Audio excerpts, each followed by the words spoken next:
মাস শেষে মনে করতাম আগামীবার যখন যাব তখন ঘড়ি দেখে ঢুকবো, 30 মিনিট হলো কি হলো না এটা দেখব।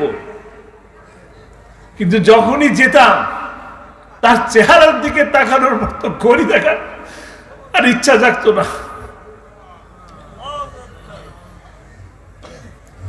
এইভাবে 13টি বছর বন্দী করে রাখা হয়েছে শুধুমাত্র কোরআনের কথা বলার কারণে, কোরআনের দাওয়াত দেওয়ার কারণে 13টি বছর তাকে এই অন্ধকার কারাগারের মধ্যে বন্দী করে রাখা হয়েছে।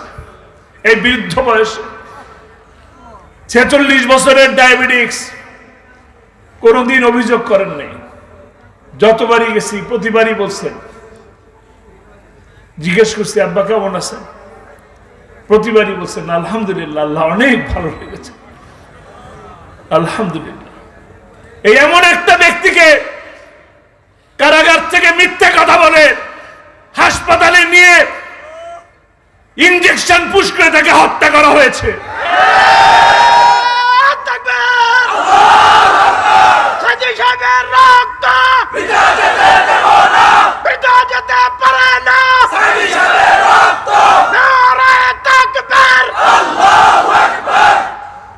অপরাধ অপরাধ শুধু কোরআনের দাওয়াত দেওয়া, আর কোন অপরাধ ছিল? আবরারের অপরাধ কি ছিল? আবরারের কথা মনে আছে আপনার? মেধাবী ছাত্র, বুয়েটের, ফজরের নামাজ পড়তে যায়, ফজরের নামাজ পড়তে যায় বলে তাকে শিবির সন্দেহ করে রুমের দরজা আটকিয়ে হাতুড়ি দিয়ে গিরায় গিরায় পিটিয়ে পিটিয়ে হত্যা করেছে। কতটা বর্বর হলে তারা এই কাজ করতে পারে? বিশ্বজিতের কথা মনে আছে আপনাদের? একটা হিন্দু ছেলে দিনে দুপুরে 35টা 36টা টেলিভিশনের ক্যামেরার সামনে রাজপথে তাকে কুপিয়ে কুপিয়ে হত্যা করা হয়েছে। সে বারবার বলতেছে ভাই আমি শিবির না, আমি শিবির না। শিবির তো দূরের কথা, আমি তো মুসলমানই না। অপরাধ কি ছিল? খোঁচা খোঁচা দাড়ি ছিল। দাড়ি রাখা অপরাধ? এই মুসলমানের দেশে দাড়ি রাখা কি অপরাধ? এই মুসলমানের দেশে নামাজ পড়া কি অপরাধ? ওই নাস্তিকদের বিচার এই দেশে হবে, হতেই হবে। তারা মনে করে কি নাস্তিকদের দেশ? এটা শাহজালালের দেশ, এটা শাহপরানের দেশ, এটা শাহ মখদুমের দেশ, এটা আলেম ওলামাদের দেশ। নাস্তিকদের স্থান হবে না। আল্লামা সাইদি বলছিলেন না, এমন সময় আসবে ইন্দুরের গর্ত খুঁজে পাবা না। সত্যি হয়েছে কিনা? একদম প্রতিটা অক্ষরে অক্ষরে সত্যি হয়েছে। এখন তো খুঁজেই পাওয়া যায় না। কে জানি বলেছিল খেলা হবে, খেলা তো শুরুই হয় নাই। খেলা শুরু হওয়ার আগেই মাঠ ছেড়ে পালায় গেছে। মুশরিকদের মনের মধ্যে ভয় থাকে। আমরা যখন 5জন 7জন মিলে ঘরের মধ্যে মিটিং করলাম, কোরআনের আলোচনা করলাম, 2টা বই নিয়ে বলল কি জিহাদির বই, জঙ্গি। আমরা কি দৌড় দিছি? আমরা কেউ দৌড় দিলাম? কিন্তু তারা গাড়ির থেকে নেমে দৌড় দিয়ে প্লেনে উঠে গেছে। যেখানে আছেন কি সেখানেই থাকেন। মামা বাড়িতে মজা বেশি, মামা বাড়িতে থাকেন। আমরাও ভালো আছি, খামোখা অশান্তি সৃষ্টি করেন না। যেখানে আছেন ভালো থাকেন, আমাদেরকেও শান্তিতে থাকতে দেন। অনেক লুটপাট করছেন, হাজার হাজার হাজার হাজার কোটি টাকা, অনেক লুটপাট।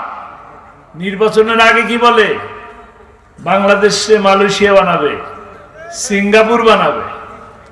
আমাদেরকে স্বপ্ন দেখায়, আর নিজেরা কি করে? বেগমপাড়া বানায়, বেগমপাড়া যারা বানায় তাদের পক্ষে থাকবেন? যারা শেয়ার বাজার লুট করে তাদের পক্ষে থাকবেন? যারা ব্যাংক ডাকাতি করে তাদের পক্ষে থাকবেন? যারা লগি বৈঠা দিয়ে হত্যা করে তাদের পক্ষে থাকবেন? কাদের পক্ষে থাকবেন? কোরআনের পক্ষে থাকবেন ইনশাআল্লাহ। আল্লামা সাঈদীকে ভালোবাসেন? কয়জন ভালোবাসেন? আলহামদুলিল্লাহ। আল্লামা সাঈদী আপনারা কি আমার আত্মীয় নাকি? আল্লামা সাঈদীর আত্মীয়? এত ভালোবাসেন কেন? কোরআনের জন্য।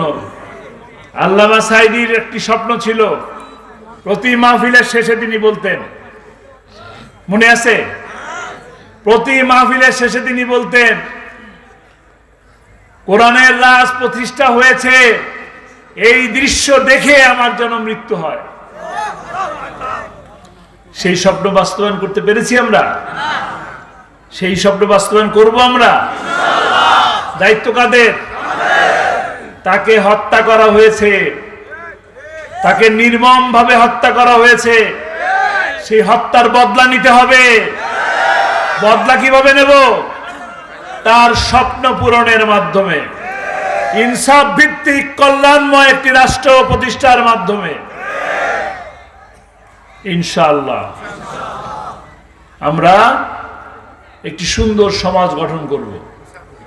যে স্বপ্ন সেই 50 বছর আগে যুদ্ধের সময় আমাদের মুরব্বীরা স্বপ্ন দেখেছিল, কি?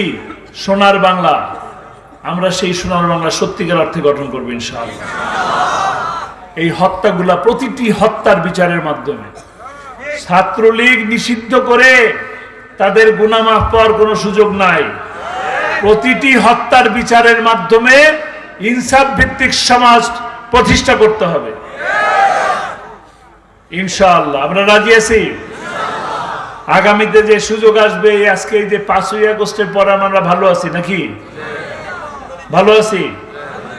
এটাই কি বিজয়? 5ই আগস্টের যে শান্তি পেলাম, এটাই কি শান্তি? আরো বেশি শান্তি চাই, সুখ চাই, সমৃদ্ধি চাই। কিভাবে চাই? কোরআনের রাজ প্রতিষ্ঠার মাধ্যমে। আমাদের কাজ হবে আল্লামা সাঈদীর সেই স্বপ্ন, কোরআনের দাওয়াত। এই কোরআনের দাওয়াত আমরা প্রতিটি ঘরে ঘরে পৌঁছে দেব ইনশাআল্লাহ। রাজি আছি? রাজি আছি ইনশাআল্লাহ। কোরআনের কথা যারা বলেন, কোরআনের পক্ষে যারা থাকেন, মানবতার পক্ষে যারা থাকেন, বন্যার্তদের পাশে যারা থাকেন, অগ্নিকাণ্ড হলে তাদের পাশে যারা থাকেন, হিন্দুর পাশে যারা থাকেন, হিন্দুর মন্দির পাহারা দেয় যারা, তাদের পক্ষে থাকবো। রাজি আছি? কথা দিচ্ছি। যদি আমরা এই কাজ করতে পারি, তবেই সত্যিকার অর্থে এই দেশটা শান্তিময় একটা দেশ হবে, একটি কল্যাণময় রাষ্ট্র প্রতিষ্ঠা হবে ইনশাআল্লাহ। আমরা যেন সেই কল্যাণময় রাষ্ট্রের দিকে, কাঙ্ক্ষিত স্বপ্ন পূরণের মাধ্যমে একটি কল্যাণময় রাষ্ট্র প্রতিষ্ঠা করতে পারি, সেই তৌফিক আল্লাহ তাআলা আমাদের সকলকে দান করুন। কোরআন নিজে পড়ার চেষ্টা করি, কোরআন বোঝার চেষ্টা করি, কোরআন মানুষকে বুঝাই, কোরআন দিয়ে নিজের ঘরকে সাজাই, কোরআন দিয়ে সমাজ গড়ি। আল্লাহ যেন আমাদেরকে সেই তৌফিক দান করে। ওমা তৌফিক ইল্লা বিল্লাহ। আসসালামু আলাইকুম ওয়া রাহমাতুল্লাহ। আমরা কেউ নড়াচড়া করব না। আমরা শহীদ আল্লামা দেলোয়ার হোসেন সাঈদী সাহেবের এই শহীদ পরিবার